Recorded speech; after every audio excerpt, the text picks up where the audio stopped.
राधे राधे मित्रों आप लोग राधा किशन के अपकमिंग एपिसोड में देखेंगे कि कुमार वासु भार्गवी से कहता है कि श्रीनिवास को तुम्हारा कोई चिंता नहीं है भार्गवी, परंतु मैं तुमसे अत्यंत प्रेम करता हूँ, इसलिए मैं चाहता हूँ कि तुम मेरे विवाह का प्रस्ताव स्वीकार करो। तो भार्गवी कहती है कि नहीं कुमार वासु, मैं आपसे विवाह नहीं कर सकती।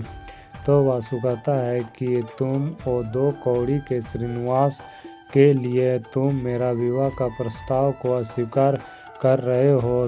भार्गवी, तुमने स्वयं कहा था ना कि यदि प्रतियोगिता में विजय होगी तो तुम ये मेरा प्रस्ताव स्वीकार करोगी, कहा था या नहीं भार्गवी?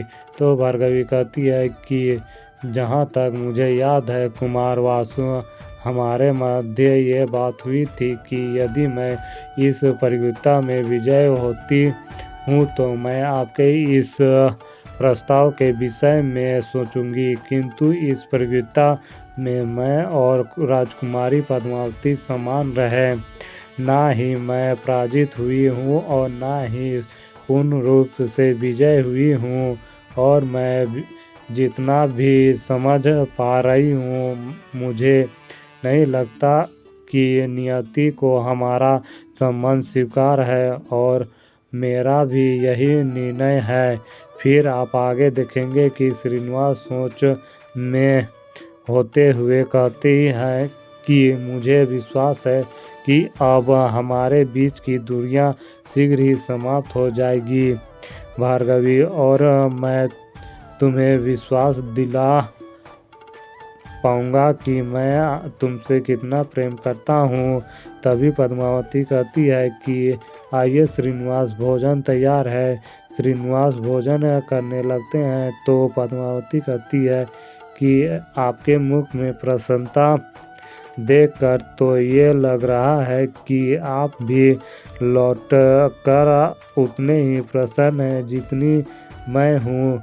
सत्य कहूँ तो मैं वेंकटेश की बहुत आभारी हूँ जो समय से आपको यहाँ ले आया, किंतु अब मेरा मन यहाँ एक क्षण भी रुकने का नहीं है। श्रीनिवास, देखिए आपके महादेव का दर्शन करने जाना था, मंदिर आपने दर्शन कर आए तो अब यहाँ रुकना व्यर्थ है श्रीनिवास, इसलिए कल सुबह होते ही करवीरपुर से चल जाएंगे अब, और कोई बहाना नहीं श्रीनिवास, अन्यथा मैं समझूंगी कि आपके लिए मेरी भावनाओं का कोई मोल नहीं है। तो श्रीनिवास कहता है कि उचित है, आज तक तुम्हारी भावनाओं का मान सदैव रखा है, मैंने आगे भी रखूंगा। अंततः हमारी पत्नी हो पद्मावती, यदि तुम चाहती हो कि कल हम करवीरपुर से प्रस्थान करें तो ऐसा ही होगा। तो पद्मावती श्रीनिवास से कहती है कि ठीक है, तो मैं त्रिवेणी से कहती हूँ कि कल की तैयारी करें। फिर आप आगे देखेंगे कि वासु भार्गवी से कहता है कि तुम मेरे विवाह मंडप को छोड़कर आई, मुझसे सबके सामने अपमानित करके, किंतु मैं फिर भी तुमसे ढूंढते हुए यहाँ तक आया, हर पल तुम्हारा साथ दिया। मैंने तुम्हारे मुख में प्रसन्नता देखने के लिए क्या कुछ नहीं किया, मैंने आय के घर रहने का स्थान दिया, इस गांव में सबके समक्ष आदर सम्मान दिया, अपनी बहन के विरुद्ध होते हुए भी मैं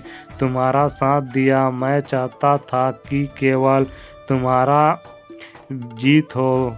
मुझे ये समझ में नहीं आ रहा है भार्गवी कि मेरा प्रस्ताव स्वीकार क्यों नहीं कर रही हो। तो भार्गवी कहती है कि आपने मेरे लिए जो कुछ भी किया मैं उसके लिए अत्यंत आभारी हूँ, किंतु आपने ये सब इसलिए किया ना ताकि मैं आपसे विवाह कर लूँ। ये प्रेम नहीं है, एक व्यापार है। यदि हम किसी का सहायता करते हैं तो उसमें कोई स्वार्थ नहीं होना चाहिए। जैसे वेंकटेश ने किया। वो स्वयं नहीं आया किंतु श्रीनिवास को यहाँ भेजा परिवृत्ता में। और हाँ, मुझे ज्ञात है जहाँ एक और मेरे लिए विवाह का प्रस्ताव रख रहे हैं और दूसरी दृष्टि भार्या पर है, तो कुमार वासु क्रोधित हो जाता है और कहता है कि तुम अपनी मर्यादा लांघ रही हो। तो भार्गवी कहती है कि मैं तो केवल आपको आपकी करतूत याद दिला रही हूँ, और रही बात आपके उपकार के तो अब नहीं चाहिए। बस एक बार मैं श्रीनिवास से मिल लूँ तो अपने जीवन और करीबपुर से सदा के लिए चला जाऊंगा। फिर आप आगे देखेंगे कि कुमार वासु क्रोध से आग बबूला होते हुए अपना कक्ष में आता है और बर्तनों को इधर उधर गिराने लगता है। तो भार्या कहता है कि क्या हुआ कुमार वासु? तो कुमार वासु कहता है कि वेंकटेश और श्रीनिवास ये दोनों ने मेरे जीवन को नष्ट कर दिया है। भार्या, अब तुम देखती जाओ भार्या, मैं उनके साथ क्या करता हूँ।